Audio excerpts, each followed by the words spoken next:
فرماتے خیرکم من اطعم الطعام وافشى السلام وصلى والناس نيام، تم میں سب سے بڑھیا آدمی وہ ہے جو دوسروں کو کھانا کھلائے. سمجھے؟ چاہے کچی مچھلی کیوں نہ ہو. خیرکم، تم میں سب سے بڑھیا آدمی وہ ہے من اطعم الطعام، جو دوسروں کو کھانا کھلائے.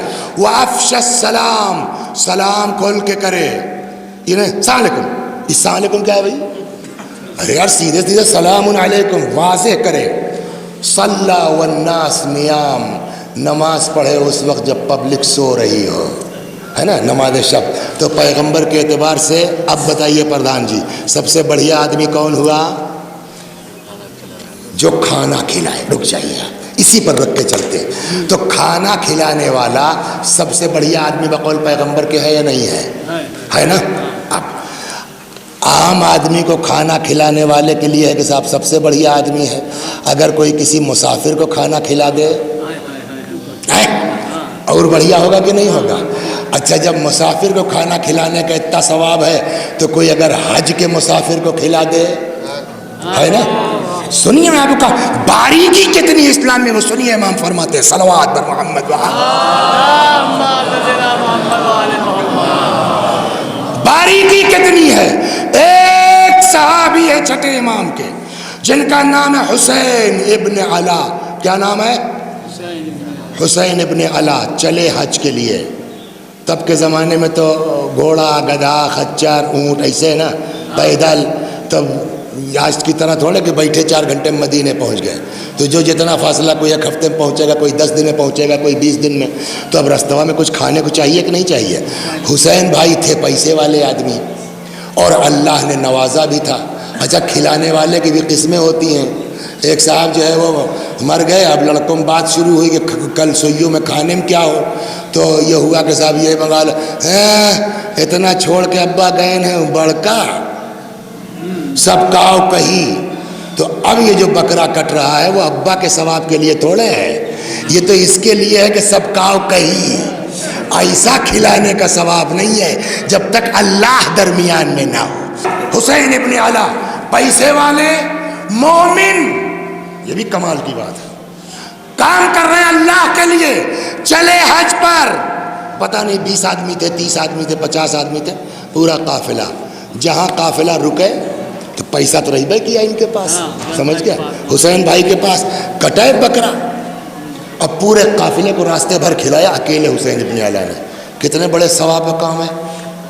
اس کے بعد جب وہ کھلا پلا کے حج وج ہو گیا، لوٹے آئے مدینے، کہیں لاؤ چھٹے امام سے مل لیں.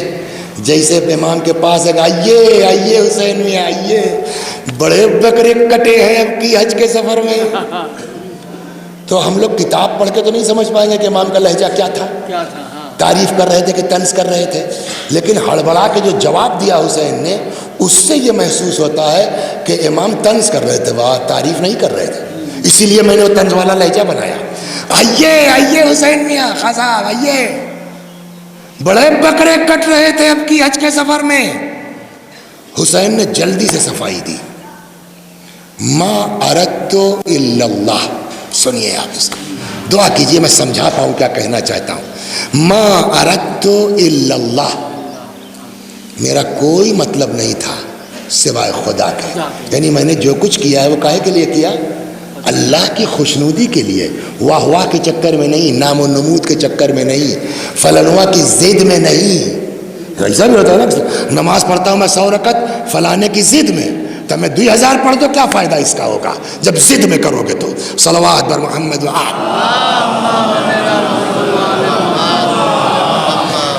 سمجھے. اب مولانا کا احترام بہت اچھی بات ہے، عزت دینا چاہیے، احترام کرنا چاہیے. لیکن آپ کسی کو عزت دے رہے ہیں خالی وسیع حسن کو جلانے کے لیے، تو اس سے تھوڑا ثواب ملے گا. صلوات بر محمد وآلہ، اس سے تھوڑا سا مین.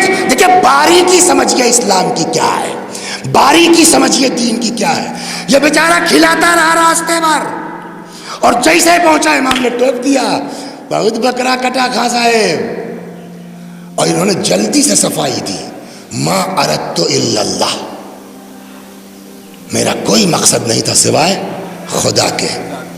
پھر وہی بات، امام کو پتہ ہے نا تمہارے دل کا حال، دو صورت ہے، یا حسین بھائی جھوٹ بول رہے ہیں یا سچ بول رہے ہیں. ہاں کل بکرا کھلا رہے تھے واہ واہ کے چکر میں، امام سے کہہ رہے ہیں اللہ کے لیے. تو اگر ایسا ہوتا تو امام ٹوکتے کہ نہ ٹوکتے؟ کیا حسین میاں ابے دائی سے پیٹ چھپاؤ گے؟ ہم کو نہیں پتا ہے تمہاری نیت کیا تھی. کہنا چاہیے تھا نہیں کہنا چاہیے؟ امام نے یہ نہیں کہا. اس کا مطلب امام نے بھی ایکسیپٹ کر لیا کہ حسین صحیح کہہ رہے ہیں، نیت ان کی صاف تھی، اللہ کے لیے کر رہے تھے، ہے نا. تو جب اللہ کے لیے کھلا رہا تھا وہ آدمی، حاجیوں کے مسافروں کو کھلا رہا تھا، اور آپ کے جد رسول اللہ نے کہا سب سے بڑھیا آدمی وہ جو دوسروں کو کھانا کھلائے، تب امام کو کیوں اعتراض ہے؟ باریکی یہاں ہے. صلوات پر محمد. اب باریکی کیا ہے؟ جو لوگ شوگر کے پیشنٹ ہیں ان کو اندازہ ہوگا. تو ہم کو جو ہے وہ دوا لکھ دیا جو ہے وہ حیدرآباد میں ڈاکٹر اسلم عباس صاحب نے، اس دوا میں اپنا رکھ لیا، دوا لے لی. وہیں جانا تھا، کیا نام ہے وہاں، مچھلی پٹنم.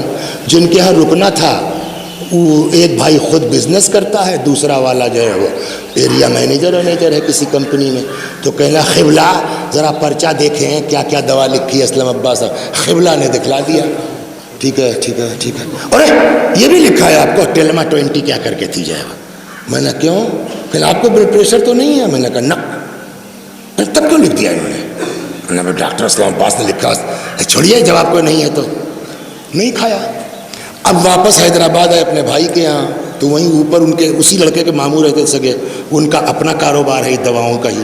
وہ آ گئے ملنے، قبلہ دیکھیے شاید میں ہی مینوفیکچر کراتا ہوں. اچھا آپ کو بھی لکھا ہے؟ میں نے کہا جی ہاں. کہنے لے رہے ہیں نہیں لے رہے ہیں؟ میں نے کہا نہ. کہنے کیوں؟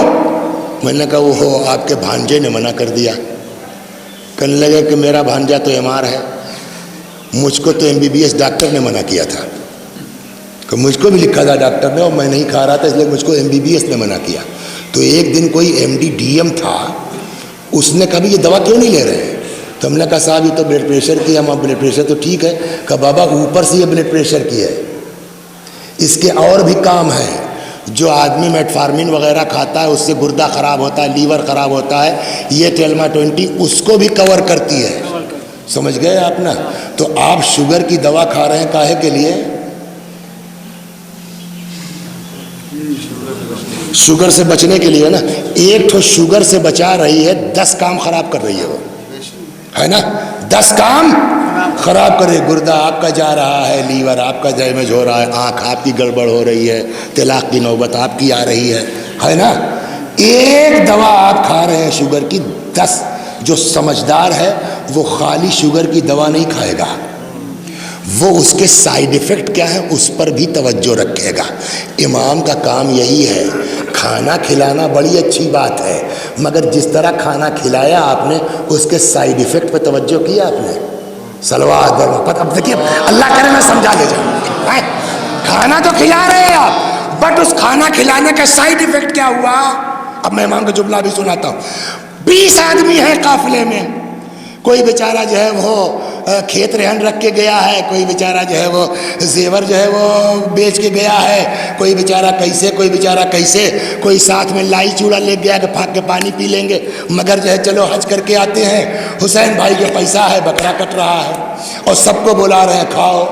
تو اب کتنے عزت دار والے، ارے یار ان کے پیسہ ہے کھلا رہے ہیں، ہمارے ہوتا ہے تو ہم کرتے. یہ ایک فیلنگ ہوگی کہ نہیں ہوگی؟ جو جملہ امام نے کہا ہے کہ تم نے کھانا تو کھلایا، پبلک کو کھلایا، اللہ کے لیے کھلایا، ثواب کا کام ہے، لیکن تمہارے اس عمل سے سائیڈ ایفیکٹ کیا ہوا؟ فَتَقَاصَرَوْا فِي أَنفُسِهِمْ. اصل جملہ یہ ہے فَتَقَاصَرَوْا فِي أَنفُسِهِمْ. بقیہ جو لوگ تھے وہ کامپلیکس کا شکار ہو گئے، ان کو احساس کمتری ہوا. آپ چلے ثواب کے لیے، واقعی اللہ کے لیے، سمجھ نہیں پائے. 20 آدمی کی ذلت کا سامان کیا آپ نے. اب سمجھے اسلام کتنا باریک ہے. تب کرنا کیا چاہیے تھا؟ صلوات اور محمد. بس کرنا کیا چاہیے تھا؟ اس کا آسان طریقہ اس کو سن لیجئے آپ لوگ. اعلان کروا دیتے بھیا جہاں قافلہ رکے گا وہاں کھانا پکے گا اور مولانا غلام مرتضیٰ صاحب کے ذمے کر دیا گیا ہے جس کو جتنا جمع کرنا ہو جمع کر دے، جس کی جو اوقات ہے، کوئی کسی پابندی نہیں کہ اتنا دینا ضروری ہے۔ کوئی 5 پیسہ دیتا، کوئی 2 پیسہ دیتا، کوئی 1 آنا دیتا۔ تمہارے پاس اللہ نے دیا تھا، تم 99 روپیہ دیتے۔ اب دسترخوان لگتا، سب بیٹھتے، کسی کو کسی کا پتہ نہیں کس کا کتنا لگا۔ اس کا بھی سینہ چوڑا، مرو پیسہ لگا ہے، اس کا بھی سینہ چوڑا، میرا بھی پیسہ لگا ہے، اور جس کو ثواب دینا ہے اس کو پرسنٹیج معلوم ہے کہ کس کا کتنا لگا۔ سلام